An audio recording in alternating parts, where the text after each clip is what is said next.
नमस्कार दोस्तों, राधे राधे, जय श्री कृष्णा दोस्तों। आज मैं नवग्रहों को प्रसन्न करने का एक बहुत ही ज़्यादा आसान उपाय बताने वाली हूँ। नवग्रहों को खुश करने का इससे आसान उपाय हो ही नहीं सकता। लेकिन नवग्रहों को हमें खुश करना ही क्यों है? नवग्रह यानी कि सूर्य, चंद्रमा, मंगल, बुध, गुरु, शुक्र, शनि, राहु, केतु, ये 9 ग्रह।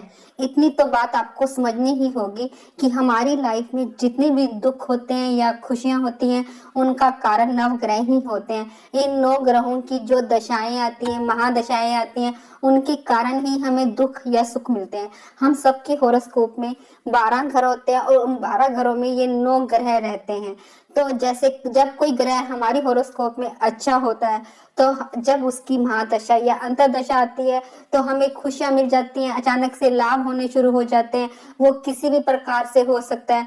और जब किसी खराब प्लेनेट की यानी कि जो ग्रह हमारी हॉरोस्कोप में अच्छा रिजल्ट नहीं दे रहा, उसकी महादशा या अंतर्दशा आती है, तब हमें दुख मिलने लग जाते हैं। देखो, कभी भी हर किसी की लाइफ में जैसे कभी ऐसा होता है कि खुशियां ही रहें या कभी दुख रहे। कभी किसी का काम अचानक बहुत अच्छा चल रहा होता है और अचानक से उसका काम ठप हो जाता है। कभी सोचा ऐसा क्यों? वो काम तो वैसे पहले की तरह ही कर रहा होता है, लेकिन इसका कारण नव ग्रह होते हैं। जब ग्रह अपनी दशा बदलते हैं, अंतर्दशा बदलते हैं, जब किसी ग्रह की अंतर्दशा चेंज होती है, तब हमारे कामों में हर प्रकार के मतलब हर चीज इफेक्ट करती है।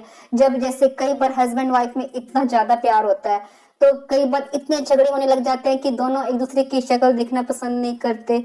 हर काम हर चीज हमारी जो लाइफ में है, वो नव ग्रहों के कारण ही है। ऐसा कभी भी नहीं होता कि किसी की होरोस्कोप में सारे के सारे ग्रह यानी कि 9 के 9 ग्रह खराब हो, या फिर किसी ऐसी होरोस्कोप में ऐसा भी नहीं होता कि सारे के सारे ग्रह अच्छे हो जाएं।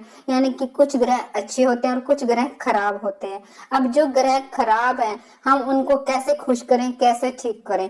अब खराब ग्रहों के लिए, ग्रहों को अच्छा करने के लिए, ग्रहों को ठीक करने के लिए कई तरीके होते हैं। उनमें एक सबसे पहला तरीका जो हम में से अधिकतर लोग आजमाते हैं, वो है ग्रहों का रत्न पहनना। ये एक तो सबसे पहले हर कोई अफोर्ड नहीं कर सकता। जो ओरिजिनल रत्न होते हैं वो इतने कॉस्टली होते हैं कि हर किसी की पहुंच से परे होते हैं। ग्रहों को ठीक करने का जो सबसे पहला उपाय होता है, वो होता है ग्रहों का रत्न पहनना। हर ग्रह का कोई ना कोई रत्न होता है।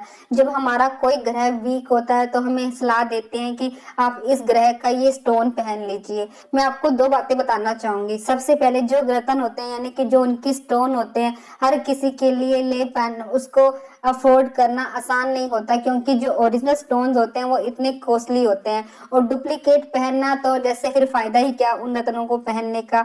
और दूसरा, जब हम बिना होरोस्कोप दिखाए, बिना ऐसे ही अपनी तरफ से रत्न पहन लेते हैं, मान लो कोई ग्रह आपकी होरोस्कोप में मारक है और आपको तो पता नहीं है कि कौन सा ग्रह मारक है, कौन सा ग्रह योग कारक है, और आपने बिना सोचे समझे उस अंदाजे से या वैसे किसी ने ऐसे कह दिया, आप उसका रत्न पहन लेते हैं, तो वो मारक ग्रह उसकी पावर बढ़ जाएगी। उसका तो रिजल्ट ये है कि जैसे दुश्मन के हाथ में तलवार दे देना। वो एक तो पहले ही मारक है, हम उसको रत्न, उस ग्रह का रत्न पहनकर उस ग्रह को और ताकत दे देते हैं, यानी कि और स्ट्रॉन्ग बना देते हैं, और वो अपने बुरे प्रभाव दिखाने लग जाता है।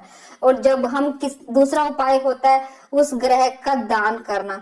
अब दान करने से जिस ग्रह की पावर थोड़ी सी कम हो जाती है। हम दान किस ग्रह का करते हैं? जो ग्रह मतलब नीच का बैठा हो, मारक को, हम उसका दान करते हैं। अब अगर हम बिना सोचे समझे जो ग्रह योग कारक है हम उसका दान कर देते हैं, तो उसकी पावर कम हो जाती है, और जो ग्रह अच्छे रिजल्ट दिखा रहा होता है वो भी बुरे रिजल्ट दिखाने लग जाता है। इसलिए हम ग्रह का दान भी बिना पूछे, बिना सोचे समझे नहीं कर सकते। तो क्या कोई ऐसा उपाय है जिसे करने से नव ग्रह हमारे अच्छे हो जाएं, हमें अच्छा रिजल्ट दिखाएं और हमें ज्यादा मेहनत भी ना करनी पड़े? अगर आप किसी को हॉरोस्कोप दिखाते हो, तो वो तो आपकी हॉरोस्कोप चेक करके टेस्ट कर ही देगा कि आपको क्या करना है, किसका दान करना है, कौन सा आपको स्टोन पहनना है और कौन सा स्टोन आपको नहीं पहनना है। लेकिन अगर आपने अपनी किसी को हॉरोस्कोप नहीं दिखाई, फिर भी आप चाहते ही हैं कि आपके जो ग्रह आपसे खुश रहें, तो इसके लिए मैं आपको सबसे सिंपल सा उपाय बता रही हूँ। आप इसको रोज करना शुरू कर दो। आपके ग्रह चाहे अच्छे हैं तो और अच्छे हो जाएंगे, अगर वो खराब हैं तब वो अच्छे हो जाएंगे। मतलब अच्छा रिजल्ट नहीं दिखा रहे तो अपना अच्छा रिजल्ट दिखाने लग जाएंगे। आपने सिंपल क्या करना है, रोज आप पूजा पाठ तो करते ही हैं, जो भी आप पूजा पाठ कर रहे हैं करते रहिए। उसके साथ साथ आप अपनी डेली की पूजा में नवग्रह चालीसा पढ़ना शुरू कर दीजिए। इस चालीसा से क्या होगा, नवग्रह चालीसा में सभी 9 के 9 ग्रहों की स्तुति की गई है, यानी कि नवग्रह चालीसा। अगर आप रोज सुबह पूजा के टाइम नवग्रह चालीसा पढ़ना शुरू कर देते हैं तो इससे आपके जो सभी ग्रह यानी कि 9 के 9 ग्रह आपको अच्छा रिजल्ट देने लग जाएंगे। जब हम किसी की प्रेयर करते हैं, प्रार्थना करते हैं, तो वो तो खुश होगा ना। अब हम ग्रहों की जैसे प्रेयर करेंगे, स्तुति करेंगे तो वो ग्रह अच्छे होंगे और हमें अच्छा रिजल्ट दिखाएंगे। इसलिए सबसे सिंपल उपाय, कोई भी चालीसा पढ़ने में सिर्फ 10 मिनट से कहीं समय लगता है, 10 मिनट से ऊपर का टाइम नहीं लगता। अगर आप सिर्फ अपनी रोज की पूजा में 10 मिनट का टाइम निकाल कर नवग्रह चालीसा पढ़ना शुरू कर दें तो आपके सारे ग्रह धीरे धीरे अच्छे हो जाएंगे।